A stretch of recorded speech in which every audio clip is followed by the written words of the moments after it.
Es perfectamente legal, es una técnica parlamentaria que se ha utilizado en reiteradas ocasiones y lo importante, yo creo que lo importante que es que vamos a poder tener unos presupuestos generales del Estado con 6.000 millones de euros más, que va a ser suficiente para poder reconstruir nuestro estado del bienestar.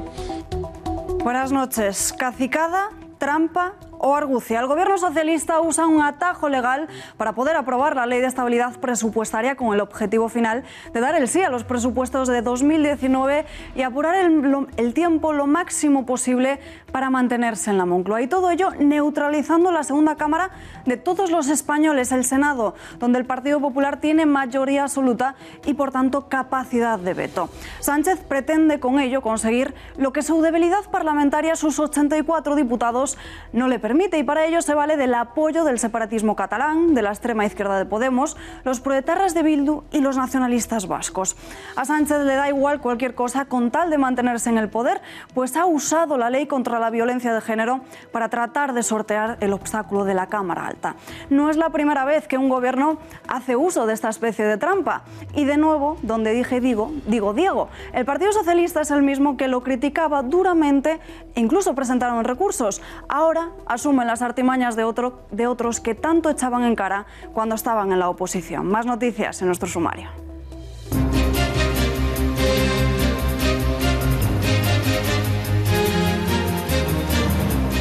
De nuevo, los pensionistas vuelven a salir a las calles. En esta ocasión han sido los jubilados madrileños los que han decidido concentrarse para protestar contra el sistema de pensiones. Estos han intentado avanzar hasta las puertas del Congreso de los Diputados. Pablo Iglesias ha querido hacer acto de presencia en esta concentración. Nuestra obligación era estar aquí, era evitar que pudiera haber una agresión a cualquier pensionista. Hemos hablado con las fuerzas y cuerpos de seguridad, nos hemos puesto en medio, ha transcurrido todo de manera tranquila, pero esta gente se merece más respeto. El gobierno de Pedro Sánchez pretende arrebatar a la Iglesia bienes de interés públicos inmatriculados, entre ellos la mezquita de Córdoba. Desde la Iglesia hay quien defiende que es la titular de la misma desde el año 1236. Incluso habría documentos que así lo prueban. Lo analizaremos en unos minutos en la lupa de Rafa Núñez Huesca. Varios documentos avalan que la Iglesia es la titular de este templo desde 1236. Está la crónica de los 20 reyes, donde se habla expresamente de esa donación. Se abren las puertas del Palacio de la Moncloa. Hoy miércoles se ha dejado entrar a grupos reducidos de 25 personas. Quien se acerque podrá visitar los jardines o la sala de reuniones del Consejo de Ministros. Pedro Sánchez ha hecho de anfitrión y, como no podía ser de otra forma, se ha dejado fotografiar con estos primeros visitantes. Los 14 identificados por retirar lazos amarillos denuncian al jefe de los Mossos d'Esquadra ante la Fiscalía. Estos aseguran que tienen en sus manos datos y pruebas con las que van a acreditar ante el juez que sus datos personales fueron filtrados por los agentes autonómicos a miembros de los CDR y de la CUP. De currículum falso a currículum falso. Según La Sexta, el expresidente de la Generalitat de Cataluña, Carles Puigdemont, también mintió en su biografía laboral. El separatista se mostraba en la web del Parlamento como licenciado en periodismo y estudios de filología catalana. Sin embargo, solo habría terminado bachillerato. En página internacional, el gobierno de Orbán planta cara al Parlamento Europeo. El presidente ha anunciado que va a demandar ante el Tribunal de la Justicia de la Unión Europea el voto del Parlamento a favor de sancionar al país por violación del Estado de Derecho. Tisztelt elnök úr, beszéljünk egyenesen. Magyarországot azért akarják elítélni, mert a magyar emberek úgy döntöttek, hogy a mi hazánk nem lesz bevándorló ország. Kellő tisztelettel, de a leghatározott.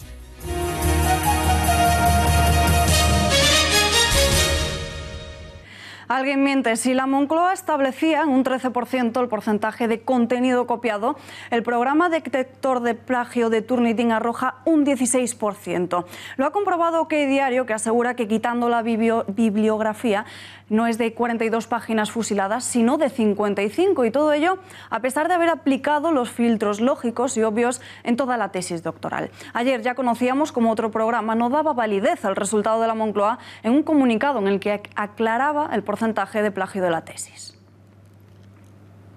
Después de aplicar el software internamente, utilizando la configuración predeterminada y sin filtros, Plaguescan no puede confirmar este número. Un escaneo inicial reveló que el contenido duplicado era del 21%. Para recibir un resultado del 0,96%, uno debe de haber aplicado ajustes específicos y fuentes activamente inhabilitadas. Plaguescan se ha comunicado con la Moncloa para obtener información sobre el procedimiento y la metodología del Gobierno. Pedro Sánchez tendrá que dar las explicaciones oportunas en el Senado que se niega a dar en el Congreso. El Partido Popular va a usar su mayoría absoluta en la Cámara Alta para obligar al presidente a comparecer y dar todo tipo de detalles sobre las irregularidades en su tesis doctoral. El propio Partido Popular y también el Partido de Ciudadanos habían solicitado que el socialista lo hiciese en el Congreso, pero Esquerra, PNV y PDeCAT no apoyaron esta comparecencia. El PP ha registrado esta petición poco después de que su presidente, Pablo Casado, lo hiciese público durante la sesión de control en el Congreso. Mentiras, fraude, autoritarismo son solo algunas de las cosas que ha reprochado el líder popular al presidente, al mismo tiempo que ha vuelto a avivar la polémica en torno a su tesis. Casado exige una llamada a las urnas y cuanto antes. Su gobierno camina a lomos de la mentira y del autoritarismo. La mentira porque hoy hemos visto una vez más que se publican pruebas que lo que hacen es poner en evidencia sus mentiras. Y por mucho que usted amenace a la prensa o por mucho que usted no quiera comparecer en este Congreso, el Partido Popular le va a hacer comparecer en el Senado para que explique todo lo que la prensa le exige que haga. Señor Sánchez, la Moncloa le queda grande y por mucho que repita cada vez que abre la boca que es usted el presidente del Gobierno, el hábito no hace al monje. Lo mejor que puede hacer es liberar a este lastre de España. Convoque elecciones cuanto antes. El líder de Ciudadanos también ha recriminado la falta de escrúpulos del Partido Socialista. Rivera, al igual que Casado, pide que comparezca ante lo que él califica fraude.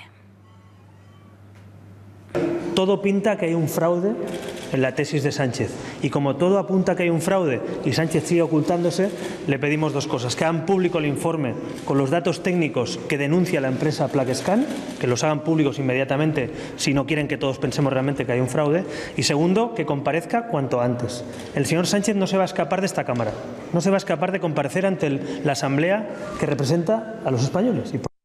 Más críticas, y esta vez a la ministra Margarita Robles. A la titular de Defensa la han llamado tonta sutilmente. La bancada popular le han reprochado las continuas idas y venidas del Ejecutivo, mientras le echan en cara también la decisión de paralizar la venta de armas a Arabia Saudí. Escuchen. En todo este guirigay ya sabemos que las bombas son de alta precisión, gracias a la explicación magnífica de la señora Celaá. Las bombas son muy distintas a usted, porque las bombas parece ser que son inteligentes. Y a usted le falta inteligencia en esta actuación. Silencio. A lo mejor a usted había que instalar el láser de las bombas para que no siga equivocándose. El Ejecutivo usa una trampa legal para conseguir lo que sus 84 diputados no le permiten. El Grupo Parlamentario Socialista ha registrado hoy una enmienda dentro de la tramitación del proyecto de ley de medidas urgentes para el desarrollo del Pacto de Estado contra la Violencia de Género para poder aprobar la Ley de Estabilidad Presupuestaria sin tener que ir al Senado, donde el Partido Popular tiene mayoría absoluta y, por tanto, podría bloquearla.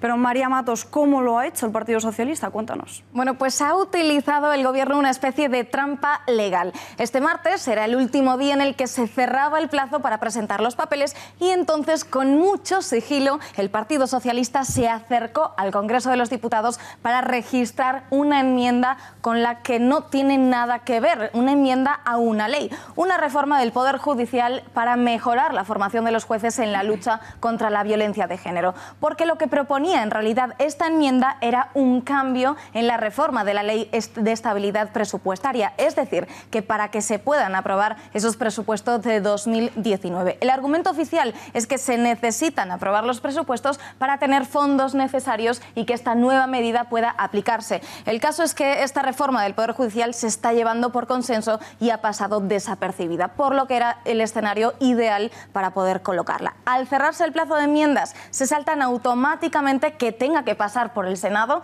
donde el Partido Popular tiene la mayoría y seguramente vetaría esos presupuestos. Por lo tanto, ahora dentro de 2 meses, exactamente el día 19 de noviembre, la reforma será aprobada y tendrá vía libre en el Congreso de los Diputados, que es donde Sánchez solo necesitaría mayoría simple para que salga adelante. Aunque, eso sí, es cierto que el Partido Socialista podría ver su gozo en un pozo, ya que el PP va a recurrir ante el Tribunal Constitucional. Su principal argumento que se le avala es que tiene 6 sentencias desde el año 2011 que no concordaban entre la enmienda y la ley. Por lo tanto, es muy posible que esta artimaña pueda tumbarse. Pero es cierto que este atajo legal también ha sido utilizado por el Partido Popular, como por ejemplo Mariano Rajoy. Lo hizo hasta en 7 ocasiones, utilizando una modificación en la ley de vacaciones de los jueces para conseguir el aforamiento del rey emérito. Y también lo hizo Aznar, utilizando la ley de arbitraje de 2003 para que la convocatoria del referéndum fuese ilegal. Alba, no es la primera vez. Sin duda, gracias María. Y como acabamos de ver, Pedro Sánchez se sale con la suya de momento. Una técnica parlamentaria que se ha usado, como decía María, en multitud de ocasiones. Algo en lo que se ha reafirmado el presidente en los pasillos del Congreso. Perfectamente legal. Es una técnica parlamentaria que se ha utilizado en reiteradas ocasiones y lo importante, yo creo que lo importante que es que vamos a poder tener unos presupuestos generales del Estado con 6.000 millones de euros más, que va a ser suficiente para poder reconstruir nuestro estado del bienestar y también continuar garantizando esa cohesión social que necesita nuestro país. Bueno, yo creo que el Gobierno siempre ha manifestado que una de sus prioridades políticas más importantes es la conformación de los presupuestos. Saben que el Partido Popular de forma sistemática ha estado intentando evitar la tramitación de ese proyecto de ley que en el día de ayer se discutió y que ha utilizado a la mesa para que no prosperara. Por tanto, el Gobierno lo que está haciendo es utilizar todos los instrumentos legales que tiene a su alcance. Albert Rivera ha pedido al socialista que retire esta enmienda presentada en su argucia parlamentaria para intentar saltarse el Senado. El líder de Ciudadanos le ha recordado a los socialistas que fueron ellos mismos quienes presentaron recursos contra estas maniobras y que son los mismos que ahora las usan. Y el señor Sánchez aprovecha ni más ni menos que una causa tan importante, tan sensible, tan transversal, mete por la puerta de atrás una enmienda inconstitucional y pretende con eso cargarse ni más ni menos de un plumazo a una de las 2 cámaras de las Cortes Generales para los presupuestos y para el debate de estabilidad presupuestaria. Esta trampa para poder evitar la Cámara Alta también ha sido criticada por el PP. Javier Maroto, vicesecretario de organización del partido, ha apuntado que esta estrategia fractura de facto el Pacto de Estado para la Violencia de Género. Creo que es importante que seamos capaces de explicar que no nos oponemos a los presupuestos porque hagan trampas usando una ley de la violencia de género, por cierto. Muy desafortunado usar el Pacto de Estado para colar de rondón esto. Pero lo importante es que seamos capaces de explicar que no nos oponemos a los presupuestos del PSOE porque sean del PSOE. Nos oponemos a los presupuestos del Partido Socialista porque hagan trampas para poder aprobarlos. Son razones suficientes, pero la más importante es porque son unos presupuestos que vienen cargados de impuestos para la gente de la calle. Pues a Pablo Iglesias le parece una anomalía democrática tener que ir al Senado. En Podemos defienden y aseguran que es totalmente legítimo usar otra ley para evitar el veto al techo de gasto. Bueno, está bien que se cumplan los acuerdos. Nosotros exigimos al Gobierno que arrebatar la capacidad ilegítima que tiene de veto el PP en el Senado era una condición de posibilidad de avanzar hacia un acuerdo de presupuestos. Estamos satisfechos de que se haya cumplido esta exigencia y es completamente legítimo utilizar el reglamento parlamentario para acabar con una anomalía democrática, y es que el Senado pueda frenar las decisiones de la Cámara que representa la soberanía popular, que es el Congreso de los Diputados. Bueno, pues creo que lo que no se entiende en este país es que el Partido Popular esté utilizando una mayoría espuria como la que tiene en el Senado, que con un 30% de los votos tiene una mayoría absoluta para mejorar unas cuentas mejores, para bloquear unas cuentas mejores para nuestro país. Más declaraciones en los pasillos de la Cámara Baja. Carles Campuzano del PDeCAT ha criticado al Partido Popular y a Ciudadanos. Dice que las formaciones de Casado y Rivera abusan de su mayoría absoluta. Pero cuando el Partido Popular y Ciudadanos abusan de su mayoría en la mesa, obligan a, si se quiere que esta reforma legislativa progrese, a buscar esos atajos. No nos gusta, pero oiga, la responsabilidad corresponde al Partido Popular y a Ciudadanos, que están abusando de su posición en la mesa. Minutos ahora para entender esta argucia legal del gobierno socialista y hablamos para ello con Rafael Murillo, catedrático en Derecho Constitucional en San Pablo CEU. Señor Murillo, muy buenas noches, un placer saludarle. Buenas noches. ¿Es legal o no es legal ese atajo del Ejecutivo socialista? Es legal presentar una enmienda a una ley que se está tramitando en este sentido, eso sí es legal. El problema es que siempre se pide un concepto básico en este tipo de normas, de enmiendas, que es la congruencia con lo que se está tratando en la ley. Es decir, se puede enmendar una norma siempre y cuando lo que se vaya a enmendar entre dentro de lo que es la materia de la norma, y en este caso pues claramente era una materia sobre violencia de género, que es bastante complicado, complejo. Entonces, aprovechando una norma de este tipo, ya el propio Tribunal Constitucional ha determinado que tiene que haber un principio básico, que es la congruencia de las materias. La tramitación y presentación de la enmienda se puede hacer, es perfectamente legal. Otra cosa es que sea realmente lógico y, por lo tanto, hacerlo. Y yo creo que en este caso, al no haber una congruencia en cuanto a la materia, creo que tendería a ser inconstitucional esta parte de la ley una vez aprobada. ¿Esto significaría que saldrían adelante los presupuestos generales del Estado?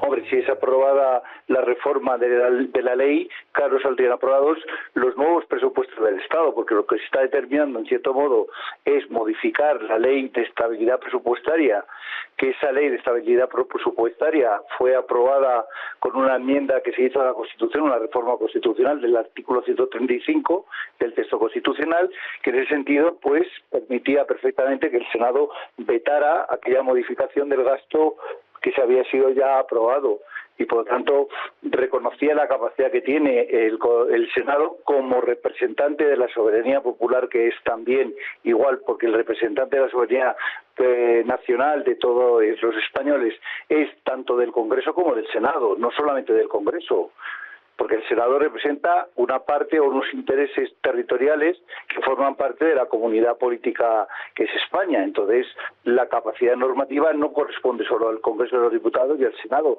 porque también si analizamos los porcentajes que tiene o las cuestiones que tiene, pues tampoco el Partido Socialista Obrero Español tiene un porcentaje elevado como para estar gobernando, según aplicamos a algunos de los políticos que han comentado, ¿no? En ese sentido, pues bueno, las leyes electorales están para pues regular la forma de representación política, y no hay que olvidar que el Senado está formado tanto por senadores que elige el pueblo directamente como por senadores que son elegidos por las comunidades autónomas.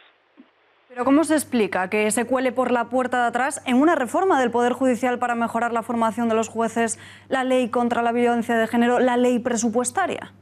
Bueno, más que la ley presupuestaria, como he comentado, es la de estabilidad presupuestaria, que es la que se crea como ley orgánica en la reforma del artículo 135 de la Constitución, ¿no? Que se modifica en este sentido, donde entidades territoriales que tienen presupuesto pues pueden tener déficit público o no. Entonces, que ahí se entiende que también las comunidades autónomas, como forman parte de esos entes territoriales que pueden participar de ese déficit público que está dentro de los márgenes que marca la Unión Europea, pues entonces se entendía que la Cámara de Representación Territorial pues participaba de estas capacidades que tenía en este sentido, y entonces todo lo que se quiere modificar, el artículo 15 de esta ley, ¿no? Que es la que permite al Senado pues vetar, aunque tampoco entiendo mucho tanto el problema que dicen del veto de ese tema, porque el veto del Senado, que es un mecanismo que tiene recogido constitucionalmente, es muy fácil que sea levantado por el Congreso de los Diputados, porque bien puede ser levantado por mayoría absoluta si inmediatamente de que sea vetado en el Senado, o esperar 2 meses y aprobarlo por mayoría simple. O sea que tampoco marca unos procedimientos muy complejos para que se puedan hacer en el Congreso de los Diputados. ¿Podría el Partido Popular recurrir ante el Tribunal Constitucional esta enmienda? No, la enmienda como tal no, porque no es una norma como tal. El proceso de enmienda no se puede recurrir por inconstitucionalidad, sino una vez que tengamos esa ley y la ley esta haya sido modificada, y esta modificación, por lo tanto, sí afectará pues a parte del ordenamiento constitucional, porque limitará una de las funciones del Senado, que es la que tiene, que es participar en el procedimiento legislativo. No hay que olvidar que para que un texto sea una ley, tiene que ser aprobado tanto por el Congreso como por el Senado. Si no, es muy complicado que se pueda hacer, ¿no? Aunque efectivamente lo que ocurre es que hay un privilegio en favor del Congreso de los Diputados, en el sentido que cualquier reforma que se haga o modificación que se haga de una norma en el Senado mediante enmiendas, luego tienen que ser ratificadas por el Congreso. Por lo tanto, efectivamente, estamos en un modelo que se llama parlamentario imperfecto, que no tiene las mismas capacidades o poderes las cámaras, no son distintos. El Congreso, en este caso, tiene más facultades que el Senado. Pues Rafael Murillo, muchísimas gracias por atender a nuestra llamada. Un abrazo. Muchas gracias. Más asuntos. Los pensionistas vuelven a la calle. Los jubilados madrileños han vuelto a movilizarse para protestar contra el sistema de pensiones. Al grito de "somos pensionistas, no terroristas", estos han intentado avanzar desde la carrera de San Jerónimo hasta las puertas del Congreso de los Diputados, lugar donde se han vivido muchos momentos de tensión con las fuerzas y cuerpos de seguridad del Estado. Mientras los pensionistas rodeaban la Cámara Baja, el Pacto de Toledo desconvocaba la reunión que se iba a producir esta misma tarde. De esta forma se da más tiempo para decidir en torno a la revalorización de las pensiones. La situación del sistema público de pensiones y la vida de los pensionistas se sigue deteriorando día a día. No se garantiza ni el IPC real como si se hace en la mayoría de los países de la Unión Europea. Todo apunta a que se quiere esperar a que pase el periodo preelectoral actual, distrayendo al colectivo de pensionistas para volver de nuevo a implantar el 0,25. Y como no, Pablo Iglesias ha querido hacer acto de presencia en esta protesta. El líder de Podemos dice que no se puede tratar a empujones a aquellos que trajeron a España la democracia. No se puede recibir a la generación de la democracia a empujones. A esta gente hay que abrazarla, a esta gente hay que respetarla. Sin ellas y ellos no hubiera sido posible la moción de censura. Nuestra obligación era estar aquí, era evitar que pudiera haber una agresión a cualquier pensionista. Hemos hablado con las fuerzas y cuerpos de seguridad, nos hemos puesto en medio, ha transcurrido todo de manera tranquila, pero esta gente se merece más respeto. Rechazo al diseño de una ley unilateral para garantizar la subida de las pensiones. La ministra de Trabajo, Magdalena Valerio, niega esta vía para que se establezca la revalorización de las pensiones en función del IPC. No pida usted a este Gobierno que de manera unilateral haga una ley, como hizo el anterior. Las leyes unilaterales no han dado ningún resultado en el sistema público de pensiones. Se traerá una ley, por supuesto, pero de acuerdo con las recomendaciones del Pacto de Toledo y de acuerdo con lo dialogado en la mesa de diálogo social, que yo sé que a ustedes, algunos de ustedes, no les gusta. Y presten muchísima atención a las declaraciones de Carlos Solchaga, el exministro de Felipe González. El que fuera titular de Economía desacredita a los pensionistas. Solchaga cree que no tienen razón alguna porque ninguno de ellos, dice, ha pagado ni la mitad de lo que percibe. Yo pertenezco a esta generación de pensionistas que se están ahora todos estos días manifestando. No tienen razón, pero ninguna razón. Ninguno de ellos ha pagado, o la mayoría de ellos no ha pagado ni la mitad de lo que percibe. Si hubiera tenido un sistema de capitalización, estarían ahora cobrando una pensión que sería aproximadamente la mitad. Tiempo ahora de entrar más en profundidad en materia económica y concretamente en pensiones. Para ello hablamos ya con el catedrático de Economía de San Pablo CEU y profesor Javier Morillas. Señor Morillas, muy buenas noches. Buenas noches. ¿Es posible revalorizar las pensiones en función del IPC? Bueno, es posible, pero sobreendeudándose, y tengamos en cuenta que una vez que se han reducido los déficits públicos en el conjunto de la Unión Europea, ahora el otro objetivo es reducir la deuda pública, porque durante la anterior crisis, al tener un menor volumen, teníamos unas defensas. Si viniera una nueva recesión, con el sobreendeudamiento que concretamente España tiene, pues lo pasaría realmente mucho peor, de modo que no se debe indiciar las pensiones con el IPC. ¿Es realmente sostenible el actual modelo de pensiones o se va a garantizar su futuro en base a subir impuestos? Yo creo que tal como lo está planteando el Gobierno parece que está cifrado en la subida de impuestos. Yo creo que hay que darle estabilidad y para ello, bueno, había una regla que estaba establecida y hay unos acuerdos del Pacto de Toledo que en función del ciclo económico y en función del crecimiento de la economía o del estancamiento eventualmente es lo que todos, el conjunto de ingresos de los ciudadanos deben amoldarse, tanto la de los trabajadores con sus salarios, como los empresarios con sus beneficios de ingresos, como los pensionistas con sus pensiones. Esto afecta a todos los ciudadanos y el gasto en pensiones es el más importante. Desde el año 2007 ha subido un 47% el gasto en pensiones en apenas 10 años. Esto pues realmente lo hace bastante poco sostenible, ¿no?, si seguimos esta tendencia. Tal y como parece, va a tener que retrasarse la edad de jubilación de los españoles para sostener el sistema, o ni siquiera esta modificación lo haría posible. Sí, es seguir la tendencia que hay en los otros países europeos y sobre todo en los más punteros y los más previsores. Ahora está establecido el límite en los 67 años y previsiblemente pues habrá que incrementarlo, pero es lógico también, porque la esperanza de vida es mayor. Señor Morillas, muchas gracias. Le pedimos que se quede con nosotros unos minutos para analizar ahora otro asunto. Muchas gracias. Según la Fundación Gefira, el magnate George Soros tiene previsto facilitar la llegada a España de casi 200.000 inmigrantes ilegales procedentes de África. Al poco de convertirse en presidente del gobierno, Sánchez adoptó la política migratoria más preferida de Soros. Entre 150.000 y 200.000 inmigrantes llegarán a España en 2019. Al menos es el plan que George Soros tiene para nuestro país. Así lo asegura la Fundación Gefira, que sostiene que todo este plan se trazó en la reunión secreta que George Soros y Pedro Sánchez mantuvieron al poco de que éste llegara a la Moncloa. Soros, promotor de proyectos en favor de la inmigración ilegal, presionó al nuevo presidente español para modificar la postura migratoria del país. Meses después, a finales de agosto, el Ministerio de Fomento informó de la contratación de la ONG proactiva Open Arms para colaborar con Salvamento Marítimo en las tareas de rescate en el Estrecho de Gibraltar y en el Mar de Alborán. Muy satisfecho del acuerdo por el que Open Arms se sumará a Salvamento Marítimo en las tareas de rescate de seres humanos en el Estrecho y el Mar de Alborán. Soros es la cabeza pensante de este entramado migratorio en el que la ONG es utilizada para rescatar a los inmigrantes ilegales que tras haber pagado a las mafias alcanzan las costas del país europeo, en este caso España. Tras el acuerdo con la ONG, Fomento reconoció que esta colaboración forma parte de la política migratoria del Ejecutivo de Sánchez. Hay que recordar que esta organización no gubernamental está dentro de la red del especulador y magnate Soros y fue fundada en Cataluña en septiembre del año 2015. Coherente, así califican desde el Gobierno la política migratoria. Carmen Calvo ha respondido así ante las acusaciones de frivolidad vertidas por la portavoz parlamentaria popular Dolors Montserrat. Inexistente la política que ustedes mantuvieron, la nuestra coherente.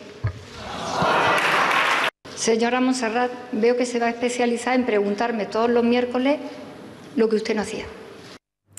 Tratemos todo este asunto con Fernando Paz, historiador y director de Tiempos Modernos. Le saludamos ya. Fernando, muy buenas noches. Muy buenas noches.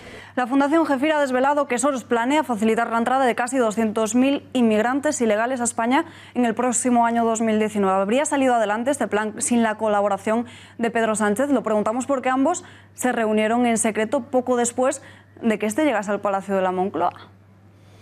Efectivamente, fue una reunión que finalmente trascendió y de lo que no cabe ninguna duda es de que Pedro Sánchez, el gobierno de Pedro Sánchez, está donde está para ejecutar una determinada política que es la que viene demostrando desde los 100 días que lleva un poquito más en la Moncloa. Y la parte que le toca a él en cuanto a la migración es precisamente esta que se acaba de contar. Se convierte en el chico de los recados del señor Soros para España. Va a haber un trasvase masivo de migración desde las costas libias hasta el Mediterráneo español, entre la península y Marruecos. Es algo que está pactado desde hace tiempo. Fomento acordó con la ONG Open Arms a abandonar las costas libias y operar en la zona del estrecho de Gibraltar para traer esos ilegales a España. ¿La actuación de este tipo de ONG son un obstáculo contra las soberanías nacionales? Evidentemente, se han convertido en un negocio. Se ha convertido en un negocio en el cual los estados y las ONGs, la Open Arms del señor Soros, están contribuyendo al desarrollo de unas mafias que trafican con seres humanos. Hay que decirlo con todas las letras. Por supuesto, ese diseño político es un diseño que atenta directamente contra la soberanía de los estados que componen la Unión Europea y, en este caso, de forma muy directa contra la soberanía de España, que diseña unas políticas al gusto de las políticas transnacionales. ¿Por qué los encuentros de distintos líderes mundiales que mantienen con Soros son en secreto? Las reuniones que se mantienen con Soros suelen ser secretas, aunque hay que decir que el propio Soros ya no hace un secreto de sus actuaciones. Naturalmente sí de las cuestiones puntuales, pero no del plan general de la obra, podríamos decir. El propio Soros ha reconocido con carácter público las imputaciones de las que le ha hecho objeto el presidente Víctor Orbán, el presidente húngaro, y ha reconocido paladinamente que efectivamente él está detrás del movimiento de los refugiados en todo el Mediterráneo, en el norte de África y en el Próximo Oriente. Por tanto, puede haber un secretismo en cuanto a las fechas concretas de las reuniones, pero como digo, el plan general de lo que se pretende es ya abierto y público. El señor Soros, su muñidor, lo reconoce. Fernando Paz, gracias y muy buenas noches. Muy buenas noches. Tarjeta Black en el caso Máster. Enrique Álvarez Conde, el exdirector del Instituto de Derecho Público en la Universidad Rey Juan Carlos, trabajaba sin ningún tipo de ataduras y sin control de gasto. 1.300 euros en una tienda Apple de Nueva York, otro tanto en unas escapadas en Semana Santa a San Sebastián y un largo etcétera. Unos gastos a los que ha tenido acceso en exclusiva La Sexta y, según este medio, hasta 50.000 euros a cargo del Instituto de Derecho Público. Y no se queda aquí, porque también aparecen transferencias a familiares por un valor, atención, de 25.000 euros. Como ya saben, el gobierno de Pedro Sánchez pretende arrebatar a la Iglesia bienes de interés público inmatriculados, hasta 40.000 propiedades de la Iglesia, entre las que se encuentran la Catedral de Córdoba, la Giralda de Sevilla o las catedrales de Zaragoza y Valladolid. La Iglesia, concretamente José Juan Jiménez Huete, canónigo de la Catedral de Córdoba, defiende que es titular de la mezquita de Córdoba desde el año 1236, incluso que habría documentos que así lo prueban, como por ejemplo la Crónica de los 20 Reyes u otro testimonio en el archivo de Simancas de Alfonso X y Fernando III. Varios documentos avalan que la Iglesia es la titular de este templo desde 1236. Está la Crónica de los 20 Reyes, donde se habla expresamente de esa donación.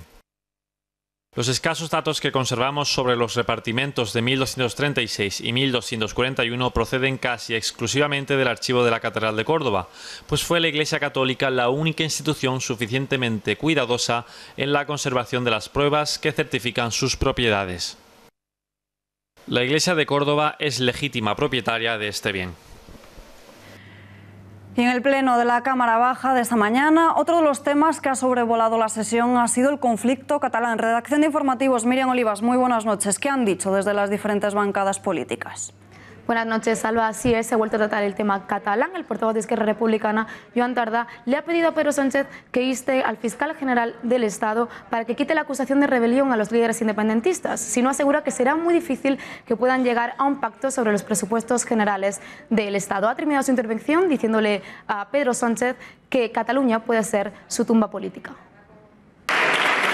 Adelante, señor Tardá. Todo respeto, señor Sánchez, su posición nos parece un tanto hipócrita políticamente, en la medida que usted insta a la sociedad catalana a dialogar, pero a la vez su propuesta lo que hace es excluir a 2.400.000 catalanes que hace un año nos autodeterminamos. Y la exclusión nunca puede ser solución, porque nada se puede construir contra la voluntad de la mitad de los catalanes independentistas. Sánchez sigue en su misma línea y asegura que cree en la separación de poderes y que no hará ninguna presión a la justicia. También ha comparado la participación que obtuvo el 1 de octubre frente al 21 de diciembre, el día que se celebraron las elecciones autonómicas catalanas, y ha dicho que según esta participación, si el Gobierno y la Generalitat tienen que obedecer alguna fecha, esta tiene que ser al día 21 de diciembre, ya que el 80% de los catalanes fueron a votar y participaron ese día frente al 47% que participaron en el referéndum ilegal. Cuando escucho a las fuerzas políticas independentistas decir que hay que obedecer al mandato del 1 de octubre, siempre recuerdo cuál fue el porcentaje de participación sobre el censo total si tenemos en cuenta y damos por buenas cuáles fueron los datos de participación que ofrecieron ustedes durante esa noche. En torno a un 47%. Vamos a darlas por buenas. Y claro, el 21 de diciembre votó el 80% de la sociedad catalana, señor Tardá. El 80%. Por tanto, yo creo que tanto el Gobierno de España y sobre todo el Gobierno de la Generalitat de Cataluña, si tiene que obedecer a un mandato, es el del 21 de diciembre. Albert Rivera también ha hablado, pero sobre otro asunto. Ha hablado del informe de alta inspección sobre el adoctrinamiento en Cataluña. Un informe que la ministra portavoz Isabel Celaá dijo que no iba a publicar, algo que ha enfadado soberanamente al presidente de Ciudadanos. Y dice que también le parece vergonzoso que el gobierno crea antes a Quim Torra que a los altos funcionarios del Estado. Debo decirles que me parece increíble que el Gobierno esté diciendo abiertamente a boca llena que no se crea a los funcionarios del Estado, de la Alta Inspección del Estado, y que se crea a Torra y a Puigdemont. Me parece alucinante que este Gobierno crea antes a Torra que a los funcionarios del Estado. Me parece vergonzoso, sinceramente, que estemos desacreditando a la Alta Inspección del Estado, que está raquítica en recursos, que no tiene personal suficiente, que necesita, en definitiva, una ley que les ampare. Quim Torra también ha hablado en una entrevista a EFE, ha asegurado que no aceptará ningún referéndum de autogobierno y que la única solución posible para Cataluña será pactar un referéndum de autodeterminación. Miriam, gracias y buenas noches. Buenas noches. El Ejecutivo cierra la puerta a hacer públicos los estudios sobre el adoctrinamiento en las aulas catalanas y más concretamente en los libros de texto de la región. Para la elaboración de estos estudios se analizaron 102 libros de secundaria, exactamente de las materias de matemáticas, geografía e historia y lengua castellana y literatura, además de otros 25 correspondientes a bachillerato. Que la educación está en manos de las comunidades autónomas no es algo nuevo, pero ¿y en Cataluña existe el adoctrinamiento? Ya conocemos que no existe la libertad de elección de lengua por parte de los padres, con lo que se impone el catalán en todo el sistema educativo, pero para más INRI, vean algunos ejemplos concretos de lo que se enseña. Es la página del libro de sociales de cuarto de la ESO de Barcanova, que cuenta el 9 de octubre desde los argumentos de los separatistas. Esto lo ha recogido un informe sobre libros de texto catalanes elaborado por la Alta Inspección del Estado. Fue entregado al Ministerio de Educación, del que depende, y por tanto a Íñigo Méndez de Vigo el pasado mes de febrero. ¿Y qué hizo él? No darle importancia. Nos parece que no hay en estos momentos ninguna controversia, ningún conflicto de ningún tipo con la educación en Cataluña. Pero no solo a él le ha parecido poco importante, también a Isabel Celaá, la actual ministra de Educación socialista.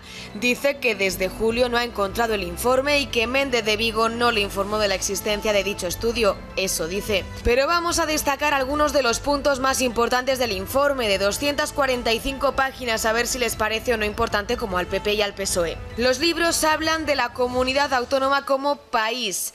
Según la Alta Inspección, los libros de primaria de esta comunidad autónoma incitan al separatismo e ignoran la presencia de Cataluña dentro de España. Y los de la ESO utilizan todos los elementos del discurso nacionalista soberanistas para retorcer la historia. Aseguran que también reflejan a Cataluña como un territorio con dinamismo económico e industrializado, mientras que la población del resto de España aparece como proletaria, campesina o jornalera. Prescinden de la palabra España hasta en su título y hablan de Cataluña como un país independiente de España, como si España fuera responsable de todos los contratiempos ocurridos en este territorio. ¿De verdad, señor Méndez de Vigo, señora Celaá, no les parece lo suficientemente importante este estudio? Juzguen ustedes mismos. Y no solo en las aulas catalanas, también en Baleares. Para analizar bien toda esta información tenemos en nuestro plató a Jorge Campos, presidente de Actúa Baleares. Señor Campos, muy buenas noches. Muy buenas noches. ¿Cuáles son esos contenidos con los que se adoctrina a los más pequeños en Baleares? Pues son exactamente los mismos que ahora se han visto en televisión y que aparecen en el informe del Ministerio de Educación. Es lo más triste. Lo más triste es que esto ocurre ya desde hace más de 20 años, que esto se viene denunciando constantemente y que por una vez que un ministerio hace un informe para averiguar si es así, con la infinidad de pruebas que se han aportado, lo hacen el informe, se demuestra que teníamos razón y después lo guardan en un cajón. Y encima se olvidan de Baleares. Y se olvidan de Baleares por algo muy sencillo. Y es que en Baleares este adoctrinamiento político pancatalanista lo ha provocado el Partido Popular y el Partido Socialista. No han gobernado los nacionalistas en Baleares para que se produzca lo mismo que en Cataluña, porque son los mismos libros. Pero ¿cómo es posible, o mejor dicho, quién es el máximo responsable de que en un territorio no comunista ni nacionalista penetre el nacionalismo catalán? Esos partidos a los que usted hacía referencia. Efectivamente, que son los que han gobernado en Baleares, sobre todo el Partido Popular, que ha gobernado casi siempre y además con mayorías absolutas, y las épocas que ha gobernado el Partido Socialista en pacto con nacionalistas. Pero fíjese, es que el Partido Socialista, cuando ha gobernado en esas épocas, no ha tenido ni siquiera la necesidad de aprobar leyes para adoctrinar o imponer el catalán como inmersión obligatoria, que es lo que pasa ahora, porque ya tenía las leyes aprobadas por el Partido Popular. Eso es lo triste. Y es que el nacionalismo es transversal en Baleares y está sucediendo lo mismo, por ejemplo, en Valencia. Lo grave es que tanto PP como PSOE hayan vendido a Baleares, la educación de Baleares, al transferir las competencias y a tenerlas completas en las comunidades autónomas, pues nos hayan vendido al catalanismo separatista más exacerbado, con el único objetivo pues, de lograr lo que pasa ahora en Cataluña, que es convertirnos a los mallorquines, menorquines y ibicencos en catalanes de Mallorca, de Menorca y de Ibiza. Entonces podríamos decir que Baleares se ha convertido en uno de esos objetivos, uno de los puntos de mira para ellos integrarlo en lo que conocen como países catalanes. Así es, y es el objetivo último. Llevan años en eso, desde que se transfirió la competencia de educación. Los libros de texto, tal como hemos denunciado, así lo hacen, enseñan a los niños la existencia de algo inexistente, como han sido los países catalanes, y el nacionalismo catalán no se reduce a Cataluña. Para ellos, el objetivo final, y lucharán por ello hasta el final, si nadie les para los pies, es conseguir integrar a Valencia y a Baleares. Y en ello están, claro, si los que tienen responsabilidad de gobierno miran a otra parte, miran a otro lado, cuando tienen informe los esconden en el cajón y nos siguen vendiendo a los nacionalistas, pues poco se puede hacer. ¿Por dónde pasa entonces la solución? Es decir, ¿qué medidas tiene que tomar el gobierno para evitar este efecto contagio? Bueno, el gobierno ya lo podía haber hecho hace años, pero además cualquier gobierno de todo color. Lo podía haber hecho además el Partido Popular, que es el partido que se llena la boca de libertad lingüística y de acabaremos con el adoctrinamiento cuando está en la oposición, y cuando llega al gobierno se olvida completamente de eso. Es muy fácil, simplemente hay que aplicar la ley.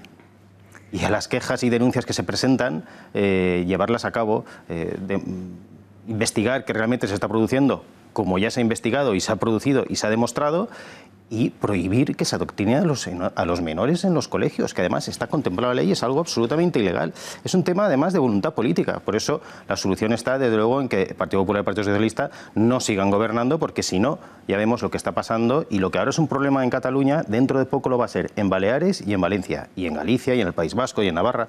¿Comparte usted entonces el planteamiento de aquellos que dicen que al perseguir la identidad española lo que se produce es que en muchas comunidades se adopte la identidad de la comunidad vecina, como por ejemplo lo que ha pasado en Navarra con el País Vasco? Así es que en Baleares pasa lo mismo.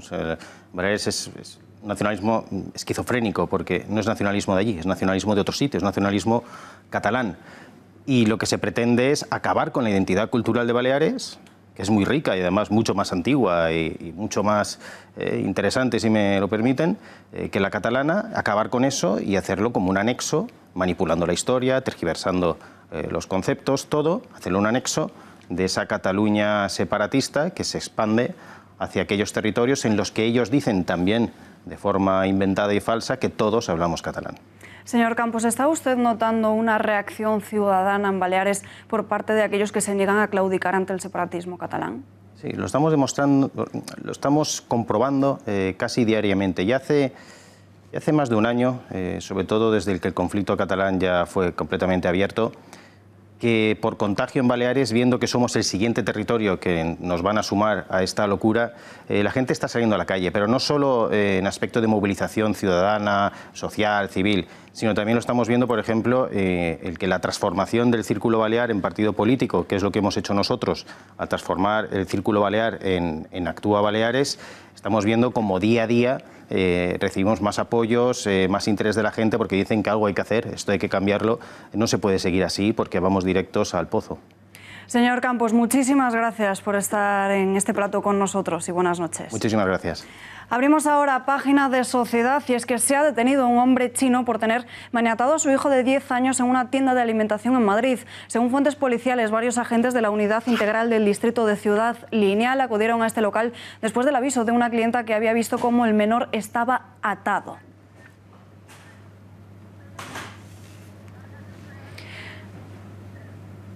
Y volvemos a conectar con el catedrático en Economía, Javier Morillas, para hablar ahora del modelo económico chino que se impone en Europa. Señor Morillas, muy buenas noches de nuevo. Buenas noches. Muchos creen que lo que ha sucedido hoy en Madrid no es ni mucho menos un caso aislado en este tipo de economía. ¿Sería justo hablar de milagro chino si tenemos en cuenta que su crecimiento económico se basa a costa de la sobreexplotación de los trabajadores? Bueno, lo de milagro es relativo. Estamos ante un sistema de planificación central con una dictadura, un sistema autoritario, planes quinquenales, no hay libertad de expresión y bueno, lo que sí hay es un sistema al final mixto, con entrada de capitales del exterior. Y este modo de producción tan especial que se ha generado en el subcontinente chino, pues es lo que está transformando todo el mercado internacional de salarios y además todo el mercado internacional de mercancías, precisamente porque estamos ante una superfactoría de 1.450 millones de personas trabajando en una parte muy significativa con un nivel de subsistencia. Me refiero no a la gente que vive en el arco del mar de China ni de las ciudades abiertas, sino en el interior, y eso pues difícilmente es exportable a Europa, ¿no? ¿Puede Europa competir con la economía china si quiere seguir manteniendo los derechos laborales de los trabajadores? Puede competir en tecnología, en innovación, y esto se ha demostrado, pero bueno, lo que ocurre es que esa inexistencia de reglas laborales que sean homologables en China y el dumping que realmente se está haciendo desde ese país, pues realmente tendría que haber intervenido la Organización Mundial del Comercio ya hace tiempo, porque las relaciones son muy desiguales. No se está presente en el mercado mundial con las mismas armas, con las mismas características de los mercados laborales, de los mercados de bienes y servicios y de capitales en China que en Europa Occidental y en el resto del mundo. Señor Morillas, gracias por atender a las cámaras de este informativo y muy buenas noches. Muchas gracias. Nos vamos ya a página internacional. El gobierno de Orbán planta cara al Parlamento Europeo. El presidente ha anunciado que va a demandar ante el Tribunal de Justicia de la Unión Europea el voto del Parlamento a favor de sancionar al país por violación de Estado de Derecho. La semana pasada, este dio luz verde a castigar al país de Orbán por violación del Estado de Derecho a raíz de un informe que critica la situación de la libertad de la prensa, la falta de independencia del Poder Judicial, la discriminación de las minorías y el trato de los refugiados por parte de Hungría. Tisztelt elnök úr, beszéljünk egyenesen. Magyarországot azért akarják elítélni, mert a magyar emberek úgy döntöttek, hogy a mi hazánk nem lesz bevándorló ország. Kellő tisztelettel, de a leghatározottabban visszautasítom, hogy az Európai Parlament bevándorlás és migránspárti erői fenyegessék, zsarolják és hazug vádak alapján rágalmazzák Magyarországot és a magyar embereket. Tisztelettel tájékoztatom önöket. Las morgues en México están tan saturadas que ya usan camiones para apilar a los cadáveres. Es el grave problema de la criminalidad en toda Sudamérica. Editorial con Rafa Núñez Huesca.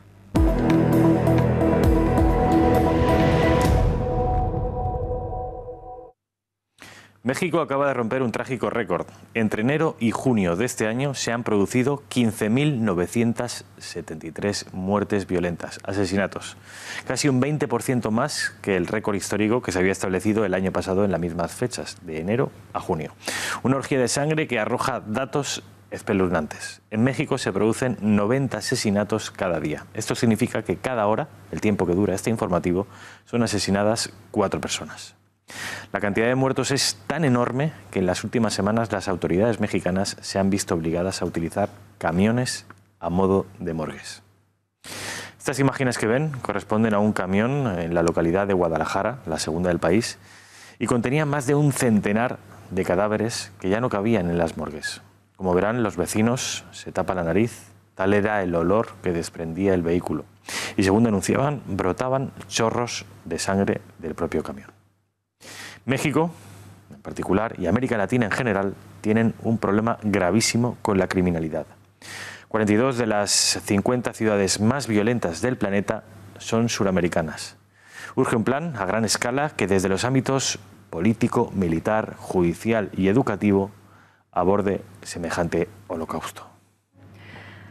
Nos vamos hasta Estados Unidos. El huracán que azota el país ha dejado ya al menos 31 muertos y todavía sigue con fuertes lluvias torrenciales en partes de la región del Atlántico, con inundaciones repentinas en Carolina del Norte y del Sur. Imágenes inéditas como caimanes cruzando la calle o delfines nadando, según los últimos datos que han llegado a nuestra redacción. Vientos sostenidos de 35 kilómetros por hora y se desplaza hacia el este con una velocidad de 20 kilómetros. Nosotros nos despedimos ya, pero volvemos mañana a las 8:30 con más información. Mientras tanto, les dejamos, como siempre, con Tiempos Modernos y después El Gato al Agua, el mejor repaso a la actualidad política y también el mejor análisis, y hoy con una invitada, Esperanza Aguirre. No se lo pierdan. Hasta mañana.